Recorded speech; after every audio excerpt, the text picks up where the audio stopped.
All right, so today I thought we would review how you find a resultant vector, and we made it to Friday, so that's good. So hopefully you're doing well, and just a reminder, if you have any questions about any of this material, even though it is reviewed, so feel free to email or comment. So what we have here are two different vectors, and I would like to talk about how we find the result of those vectors. And so I have written out two examples. I figured I would put one with bearing on there since we talked about that yesterday. So I like to draw a picture of what's going on so you can kind of see the visual, because these are very much applications. Force with magnitude 25 pounds acts on an object of 40 degrees. And so I'm going to draw that first vector.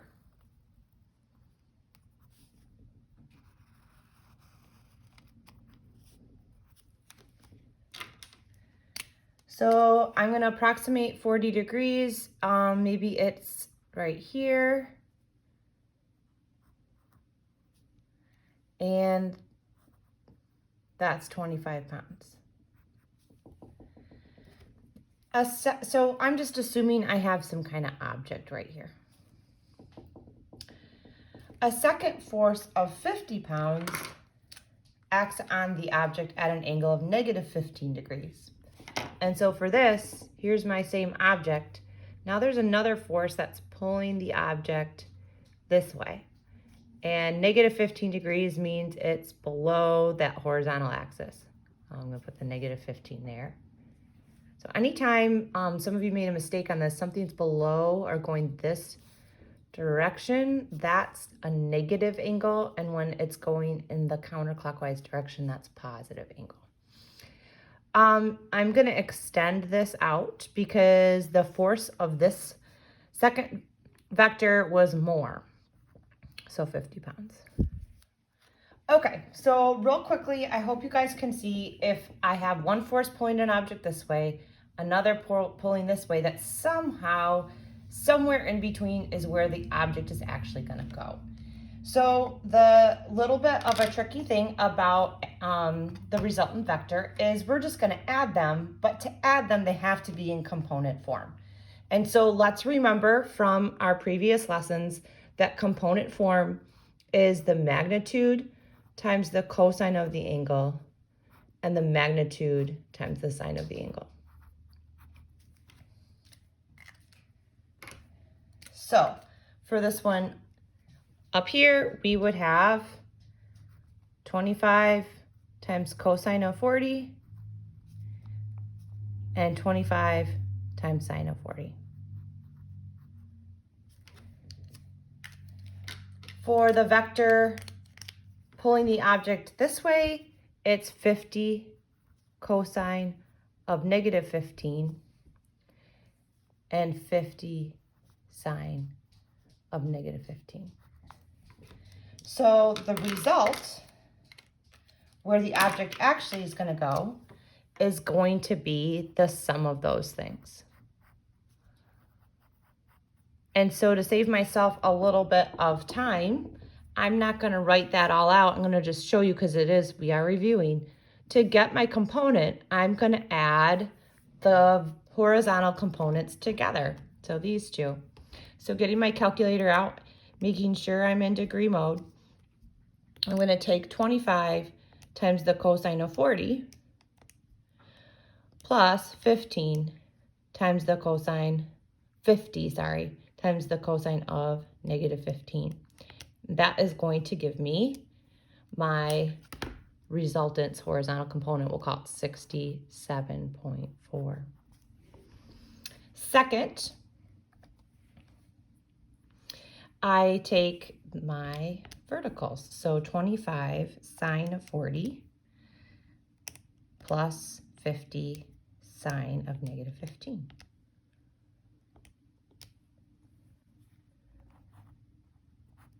Okay, so looking at this, hopefully, if you were graphing, think of this over 67 up 3.1. That's kind of what we were saying, that vector would be there.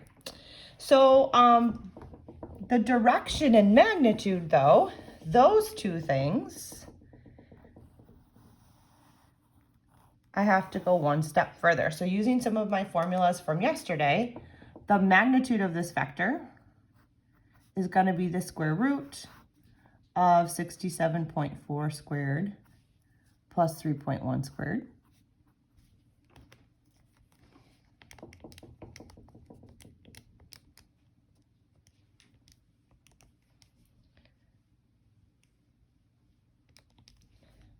So 67.5-ish.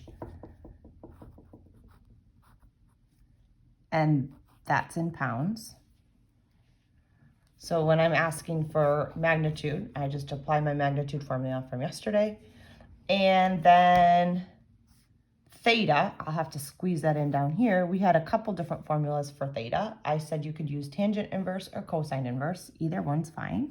I'll use cosine inverse, and it would be 67.4 over 67.5, because that's the magnitude. So if I use cosine inverse, it's going to be a pretty small angle, looks like.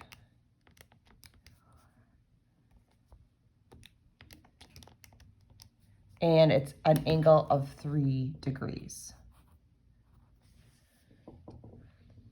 So 3 degrees above the x-axis there. Okay, so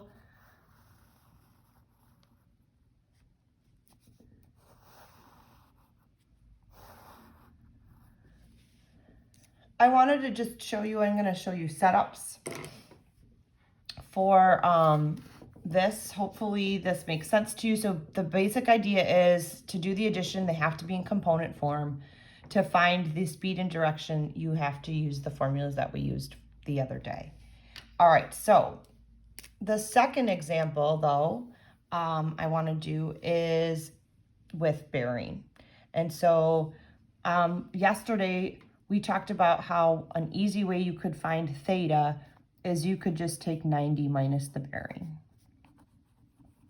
And that's always going to work. It's going to give you a negative angle, but that's okay. Another thing that you could do is you could just figure out. You could just figure out if you want what the angle is. So a compass heading of 170 means I'm going to go 170 degrees clockwise. So 170 degrees clockwise would be right down here.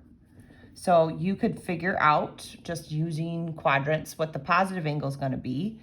But if I did 90 minus 170, what you would notice is I would get what? A negative 80 degrees. And hopefully that makes sense. This is negative 80 from the x-axis. So the component form of the airplane would be its magnitude, 460, times cosine of negative 80,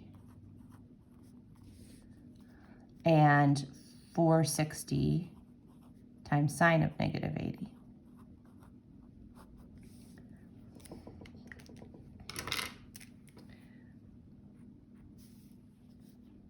What's happening is that's where the airplane is supposed to be going, but there's a wind that's blowing it off course. And so the wind has a bearing of 280 miles per hour. So again, 200 would be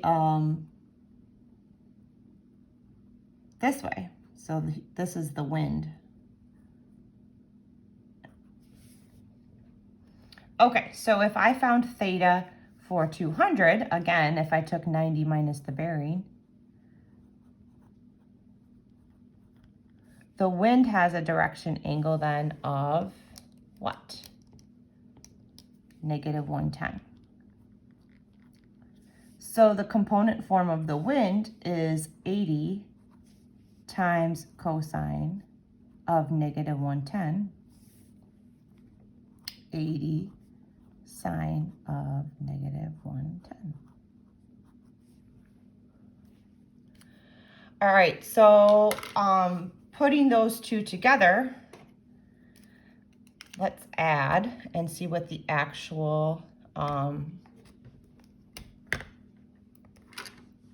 direction or vector of the plane is going. I add these two components together.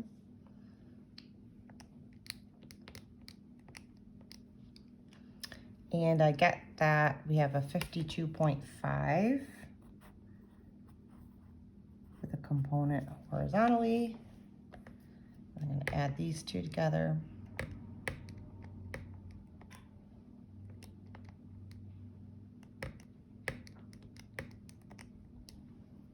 Negative 528.2.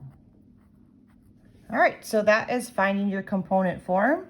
That's probably the trickiest part because you have to go through and change the thetas to, or bearings to thetas. And again, if you want to just figure out what they are as positive angles, that's fine. If you don't like working with the negative angles. As positive angles, let's see, this would be all the way around here, 270 and 10. This would be 280 for the plane. And then this one would be, what was it? It was 200 this way. So let's see, 20, this would be 250 if you were going in the positive direction. But this formula will always work for converting angles to bearings.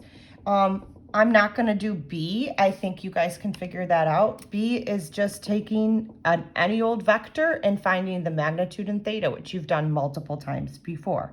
So this is the more confusing part, but that is how you would do this problem if you had a wind and an airplane. And it would work the same in water if you had a boat and a current pushing that boat off course.